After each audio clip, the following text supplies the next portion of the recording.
Once again, Charles Gibson. And now we're going to turn to the story of a young woman who made a big impression on all of us here at Prime Time. She has an extraordinary story of survival, and we keep asking, how did she do it? How did she survive one terrible night at the hands of a crazed attacker? And what happened inside of her? How did she end up concluding that what happened wasn't something to be ashamed of? And how did she decide that women deserve a voice? And how did she find her voice? With the love and the help of a most unlikely ally. I remember thinking, am I gonna die right here? I'm 24, this is how my life ends. I did everything I was supposed to do. I locked the door.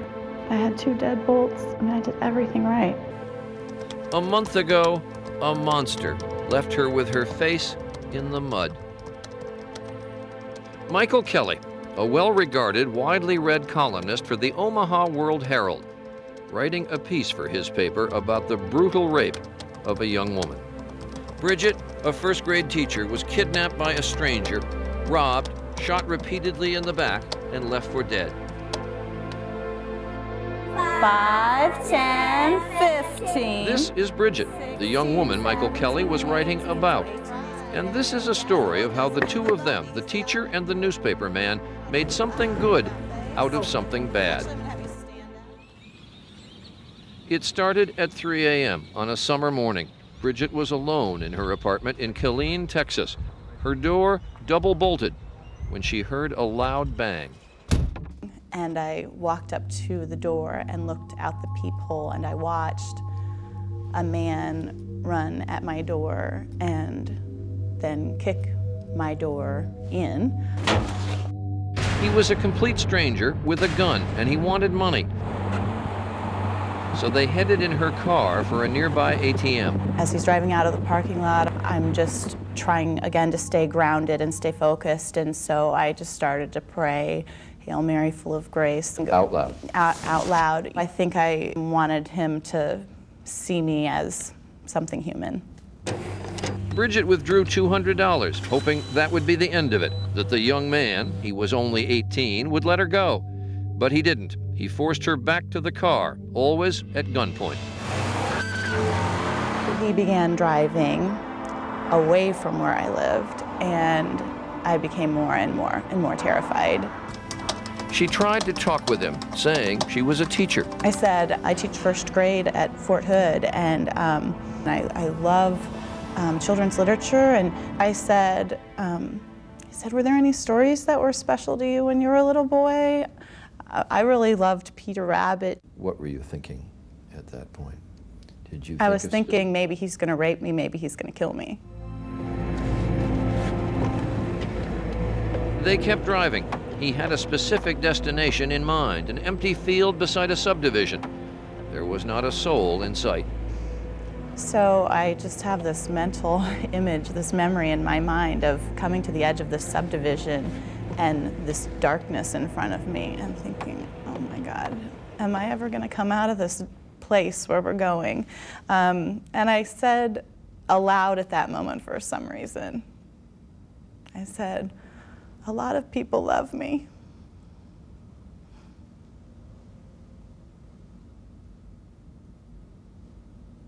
And you got nothing back. And I know that was more for myself than for him anyway. Sure. And that love that you have from your life, even in a situation as awful as this, it's still with you, you know? Did it occur to you, Bridget, that the fact that you had seen him, that he wore no mask, that probably put you in greater danger? Yes, yes. As the situation progressed, I became more and more aware of that, and I was thinking, eventually, he's going to try to kill me because of that. Time doesn't erase the vividness of this, does it? No, not at all. He told her to take off her clothes. Still at gunpoint, she had no alternative. Once naked, she bolted and ran, but the man quickly caught her and then told her to lie down. As I was getting down on the ground, I said, in a calm voice, as my memory said, I'm going to give this to God. I'm giving this to God. As an acknowledgement that this is so far beyond what I can handle. And I got down on the ground and he raped me. Next, he told me to get up, and I did, and he sort of gestured, indicated where he wanted me to stand, and so I was standing with my back to him.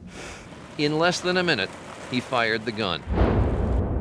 He missed, and I screamed, and then he shot again, and this time it hit me, and I fell to the ground. He walked closer to me and fired again into my back. And then he started to walk away, and I believe that he turned back, and maybe it was sort of an afterthought, it was just for good measure.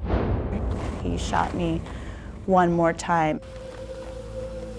And there he left her to die. But a remarkable determination and will to live took over. First, Bridget crawled, but that was too painful.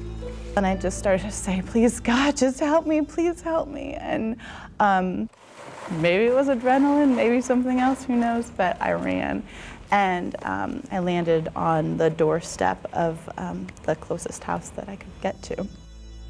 It was almost 4 in the morning. A woman inside was too scared to open the door, but she did call 911. Bridget then staggered to the next house and collapsed in a heap. When I saw her condition, the 2 bullet holes was pretty big, and she was covered in blood and dirt all over her body and stuff, and I didn't think she was going to make it. Retired Army Sergeant Frank James answered, then covered Bridget and comforted her until police and emergency medical personnel arrived. If that was my daughter, I wanted somebody else to do the same for her. She was rushed to the hospital for 6.5 hours of emergency surgery. Had she arrived at the hospital 10 minutes later, doctors say, she would have died. There was a machine to help her breathe. She couldn't talk because of her ET tube. Detective Sharon Brank from the Killeen, Texas Police. The shots miraculously had missed Bridget's spine, heart, and lungs, but not much else. She just looked really, really small. Hi, this is Mike Kelly. It is at this point that the newspaper man, Michael Kelly, enters the story. He learned of the attack on Bridget as he sat in his Omaha office the next morning. Phone rang, woman's voice. I'm Detective Sharon Brank with Killeen Police Department. I have some news to tell you. She said, "Are you the father of Bridget Kelly?" And I knew whatever was going to be said next was not going to be good. Mike Kelly has covered many rape cases. This time, it was his own daughter. A daughter, barely clinging to life, turns to her father, the reporter, to be her voice. I said, well, why is it more shameful to be a rape victim than a gunshot victim? If you're going to tell the story, tell the whole story. When prime time returns. Once again, Cynthia McFadden. As we continue, the daughter clinging to life, the journalist, her father, desperately trying to help her. And with his help, Bridget Kelly is about to write an extraordinary and unpredictable ending to her own story. My first question was, is she alive? And she said yes. And then the second question is she going to live? And she said, I think so. Michael Kelly's publisher supplied a private jet, and he flew, literally, to his daughter's side. She had regained consciousness just before he arrived. Her normally very lively eyes were open, but they were lifeless. There was no sparkled, as if she had seen hell. And I've never seen him look so sad, just so sad and distraught as at that moment. I took her hand and I kissed her hand and her arm and her head. And he held my hand, and we both started crying and crying and crying. It was at this point, just moments after he got to the hospital, that Bridget turned her story over to her dad. She had tubes down her throat and couldn't talk. I made a motion like I wanted to write. And he pulled out a steno reporter notebook and gave me a pen. Dad, I was thinking about you and Mom and my whole family when it was happening. I just wanted to see you again. That got you. That got me. As he stood at her bedside, Mike told his daughter the man who had raped her had been caught. And he told her his paper would cover the story of the attack. And I wrote, "Say rape?" ? And he said, No, because of the policy of our paper and most organizations was not to link the name of a victim with rape. But that policy made no sense to Bridget, who, when she could talk, urged her father to try and change it. I said, well, why is it more shameful to be a rape victim than a gunshot victim? Had you thought that through? No. At that time, I was just thinking, that's kind of a significant detail to leave out, and I didn't get why they wouldn't report that. If you're going to tell the story, tell the whole story. Bridget thought the greater stigma would be to have her name withheld, as if there were something to be ashamed of. So Michael Kelly set out to write Bridget's whole story. In his first columns, he couldn't mention the rape because of his paper's policy, but after a month's discussion, editors relented, and he could, just as Bridget wanted. The first thing I wrote, because I just typed it real fast, and it's looking back at me on the screen. Now you don't have to read between the lines and wonder. My daughter was raped. Once those words appeared in print, once the story was in wide circulation, there was an outpouring of reaction. Letters, cards, emails. So many women who had survived rape then came forward. But it was almost as if they'd been waiting for someone to give them the okay to talk about it. And in a way, it's devastating because you're starting to realize this is everywhere and it's a secret. It wasn't enough that people had read Bridget's story. She also wanted them to see it, see her. So she made a TV public service announcement. My name's Bridget. 7 months ago, I was raped and shot in this field. Took some guts to go back there. I'm saying, I'm not afraid of this field. I'm not afraid of what happened to me. When I was in the hospital, a longtime friend of the family who I'd known for my whole life came and stood at my bedside and told me about her story, about how she had been raped. I said, "Do you think about it every day?" And she said, "No." And I knew in that moment that I was going to get there too. After that public service campaign, Bridget says proudly, calls to the Texas rape hotline went up 200%. I realized that connecting with other survivors like myself, that there was a lot of value to that, and that it makes people feel, as my friend in the hospital made me feel, that I wasn't alone. Like any good newspaperman, Mike went in search of numbers.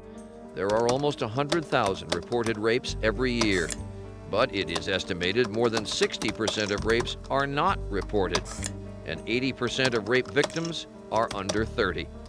Bridget has put a face on those numbers, affecting newspapers' policies, reaching thousands with her television ad, and by talking to anyone who will listen. We went with her not long ago to her alma mater high school in Omaha. She takes every question, no matter how blunt. My feelings toward my attacker, good question. Her attacker, by the way, is in prison for life plus 40 years. Have I forgiven him? I think God would know that I'm not ready to pray for him and really mean it. And when other people tell me they're praying for him, I say, thank you, because that's a load off me, But in the end, of course, there are more tears than laughter. A year ago, I would have said, I don't think I know anybody who's been raped. You all do. You all know many. And I can say that with certainty now. And now I feel like, gosh, I'm so fortunate, because when you're talking about rape, you find out after you're talking about it that there is this little secret club that you never wanted to belong to. But once you're there, you're glad you're not alone.